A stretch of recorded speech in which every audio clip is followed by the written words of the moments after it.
นี่ยันตำดงเพลที่ตาได้แต่ซาได้มวยกันโทรศัพท์ได้มวยติดกันโปรเทคชั่นจังตัวนั้นมันเมื่อเราตั้มปัวทางคุณน้อง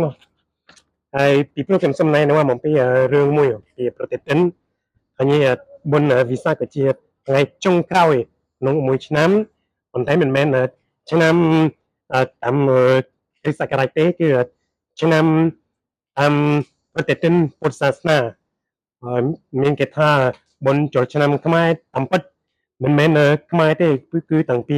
មុនមកគឺតាមប្រតិទិនពុទ្ធសាសនាហ្នឹងហើយតាមពិតប្រតិទិនពុទ្ធសាសនាមាន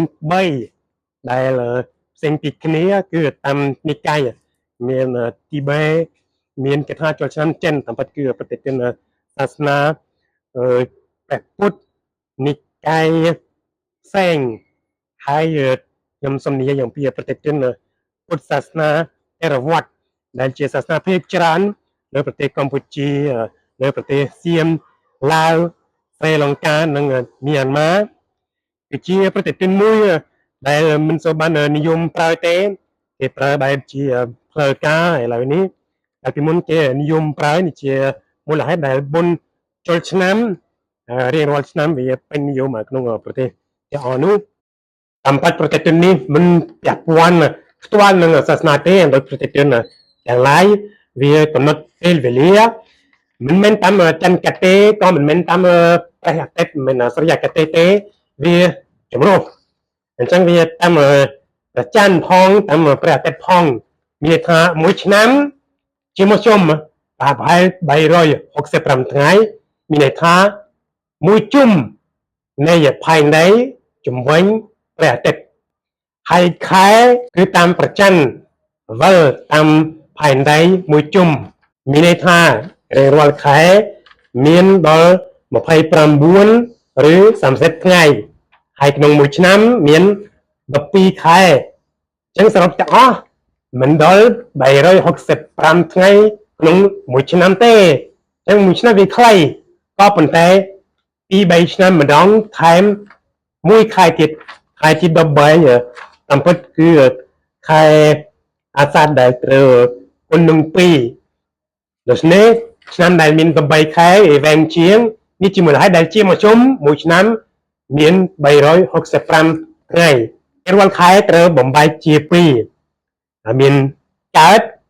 ពីថ្ងៃទី1រហូតដល់ថ្ងៃទី15ហើយពីថ្ងៃទី1ដល់ថ្ងៃទី14ឬថ្ងៃទី15រួចកើតគឺពេលដែលប្រច័នពេលយប់វាធំទៅហើយកើតទុយទៅវិញគឺនៅពេលដែលប្រច័នក្នុងមេឃតែយប់វាទុយទៅពីមួយយប់ទៅមួយយប់ដូច្នេះថ្ងៃយើងមិនរាប់ពី1ទៅ29ឬ30ទេរាប់ពី1កើតទៅ15កើតហើយពី1រួចទៅ14ឬ15រួចក៏ប៉ុន្តែមានខែមួយដែលពិសេសគឺខែហ្នឹងគឺខែវិសាខពីព្រោះរៀងរាល់ឆ្នាំចាប់ដើមខែវិសាខហើយចប់ខែវិសាខដែរអញ្ចឹងមិនកើតមកពីខែវិសាខត្រូវដាច់ជា2កើតនៅចុងឆ្នាំ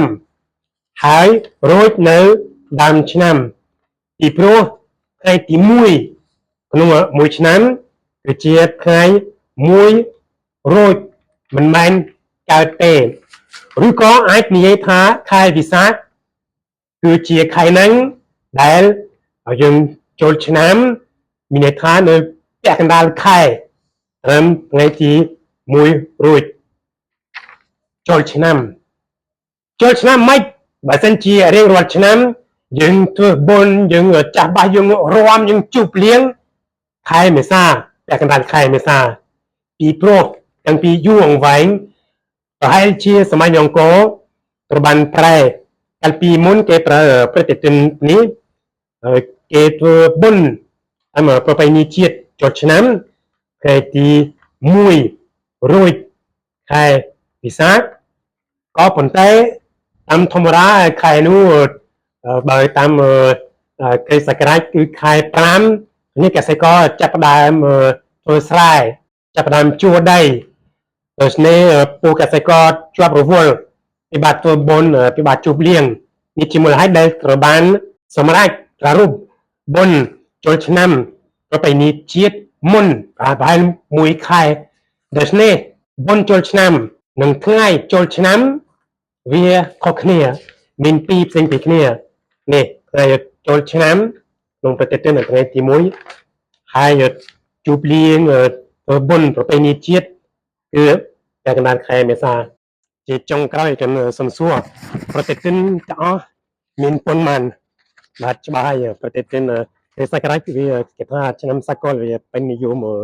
ទាំងពិភពលោកប៉ុន្តែតាមពិតមានប្រទេសទាំងផ្សេងទៀតមិនថាចន្ទកទេសរយៈកទេសអីដែលគេនៅតែប្រើបន្តិចនេះយ៉ាងនៅខាងពោលសង្កេតសារព័ត៌មានថ្មីៗដែលកំ